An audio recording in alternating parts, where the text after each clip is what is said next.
నా పేరు దోటి సైదులు, ఇప్పర్తి మునుగోడు మండలం ఇప్పర్తి గ్రామశాఖ అధ్యక్షుడిని. నేను దోటి సైదుల్ని మాట్లాడుతున్నాను. మా సర్పంచ్ గారు కూడా మా బీఆర్ఎస్ పార్టీ బొజ్జ సుజాత శ్రీను. మా ఊర్లో సర్పంచ్ గారు డబుల్ బెడ్రూమ్లు, కేసీఆర్ ఇచ్చిన డబుల్ బెడ్రూమ్లు పాముడు శాంక్షన్ అయినాయి. రైతు బంధు అందరికీ వర్తించింది. కళ్యాణ షాదిమో వరకు అన్నీ వచ్చినాయి. మా గ్రామం కేసీఆర్ ఉన్నప్పుడు శ్యామలంగా ఉన్నది. ఇప్పుడు కాంగ్రెస్ పాలన ఎప్పుడైతే వచ్చిందో ఏడబడ్డ గుడ్డ ఆన్నే ఉంది, ఏడబడ్డ కంప ఆన్నే ఉంది. ఏం లేదు. 5 ఎకరాలకు రైతు బంధు అన్నారు. 5 ఎకరాలు లేదు, 3 ఎకరాలకు కూడా ఇంతవరకు రాలేదు. మాకైతే ఇంతవరకు రైతు బంధు కూడా రాలేదు. ఏది వేసిన గుడ్డ అన్నే ఉంది.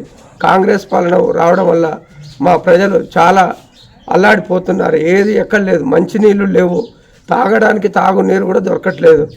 అదే కేసీఆర్ పాలన ఉన్నప్పుడు మాకు సాగర్ నీళ్ళు 6 నుంచి 8 గంటల వరకు అలా రోజువారీగా ఎనీ టైం వచ్చేది.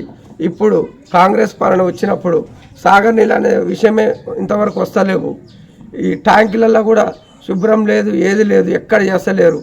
ఈ కాంగ్రెస్ పాలన రావడం వల్ల మా ప్రజలు చాలా దెబ్బతినిపోతున్నారు. అదే కేసీఆర్ పాలన ఉంటే మాకెంతో బాగుండే. ఇప్పుడు మళ్ళీ పార్లమెంట్ ఎన్నికల్లో మేము కేసీఆర్నే గెలిపించుకోవాలని, మేము భారీ మెజార్టీతో కేసీఆర్ అయితే ఎవరైతే టికెట్ ఇస్తారో వాళ్ళని భారీ మెజార్టీతో గెలిపించుకోవాలని అనుకుంటున్నాం. అయితే మునుగోడు ఉప ఎన్నికల్లో బీఆర్ఎస్ పార్టీ గెలిచింది కదా, గెలిచిన తర్వాత మీ గ్రామం అంతకుముందుకు ఎట్లా అభివృద్ధి? ఉప ఎన్నికల తర్వాత ఏమేమి వచ్చాయి మీ గ్రామానికి? ఉప ఎన్నికల తర్వాత మా గ్రామానికి డబుల్ బెడ్రూమ్ ఇచ్చిండు, సాగర్ నీళ్ళు ఇచ్చిండు, మాకు వాటర్ ట్యాంక్ ఇచ్చిండు. మా గ్రామ పంచాయతీకి రోడ్లు, సీసీ రోడ్లు 1 కోటి రూపాయలు పెట్టి మా ఊరు వార్డుగా 1 కోటి రూపాయలు వేయించుకున్నాం. 1 కోటి రూపాయల నిధులు మంత్రి జగదీశ్వర్ రెడ్డి గారు మాకు శాంక్షన్ చేయించిండు. 1 కోటి రూపాయలు పెట్టి గ్రంథాలయం శాంక్షన్ చేసిండు.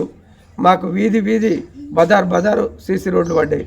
ఉప ఎన్నికైనాక మాకు చాలా డెవలప్ అయింది. అయితే ఇప్పుడు ప్రస్తుతం మీ కూసుకుంట్ల ఎమ్మెల్యే అభ్యర్థిగా ఓడిపోయిండు. ఆయన మీకు మీ గ్రామ ప్రజలకు మీకు అందుబాటులో ఉంటుందా మీ నాయకత్వానికి?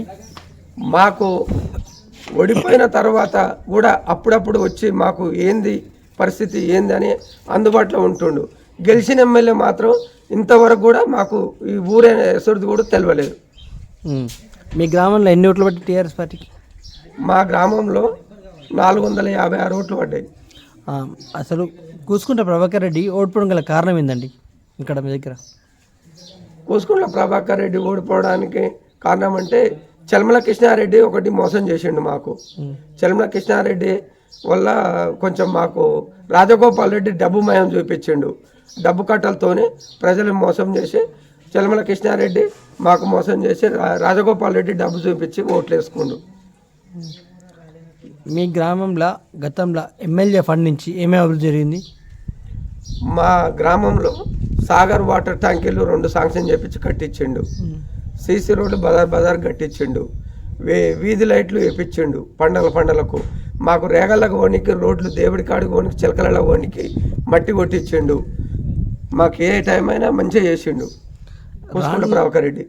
రానున్న సర్పంచ్ పార్లమెంట్ ఎలక్షన్ ఉద్దేశించి మీ గ్రామ పిల్లలకు మీరేం చెప్తారండి? మేము సర్పంచ్ని అయితే బీఆర్ఎస్ పార్టీనే గెలిపించుకుంటాం. మేము పక్కా బీఆర్ఎస్ పార్టీ, మాకు కేసీఆర్ పాలన బాగా నచ్చింది కాబట్టి మేము కాంగ్రెస్ పాలనకు వాళ్ళకు బుద్ధి చెప్పాలని కూడా మేము పక్కా బీఆర్ఎస్ పార్టీకి ఓటేసుకుంటాం. బీఆర్ఎస్ పార్టీనే గెలిపిస్తాం. ఏ సర్పంచ్ అయినా బీఆర్ఎస్ఏ గెలుస్తుంది. అయితే బీఆర్ఎస్ పాలనకు కాంగ్రెస్ పార్టీ పాలనకు తేడా అయిందండి, వ్యత్యాసం? కాంగ్రెస్ పార్టీ గెలిచినాక ఒక్క ఊరికి వచ్చింది లేదు, ఏమి ఇచ్చింది లేదు, ఏది లేదు. అదే బీఆర్ఎస్ పార్టీ కేసీఆర్ ఉన్నప్పుడు మాకు పల్లెకు వచ్చి వారం వచ్చేది మా ఊరికి ఎమ్మెల్యే. ఈ గుడిసె తిరిగి కూడా ఈ నీళ్ళు వస్తున్నాయా, వస్తలేవా, పేద రైతులు ఎవరు, వీళ్ళకి ఇండ్లు ఇవ్వాలన్నా ఇవ్వద్దని ఇండ్లు ఇచ్చిండు, సాగునీరు ఇచ్చిండు, తాగునీరు ఇచ్చిండు, 24 గంటల కరెంట్ ఇచ్చిండు. మాకు ఏదైనా మంచిగా ఉండే. ఈ కాంగ్రెస్ పాలన ఎప్పుడైతే వచ్చిందో మాకు కరెంటు ఉంటలేదు, నీళ్ళు ఉంటలేవు, ఏవి కూడా ఉంటలేదు, ఎమ్మెల్యే కూడా మాకు అందుబాటులో ఉంటలేడు.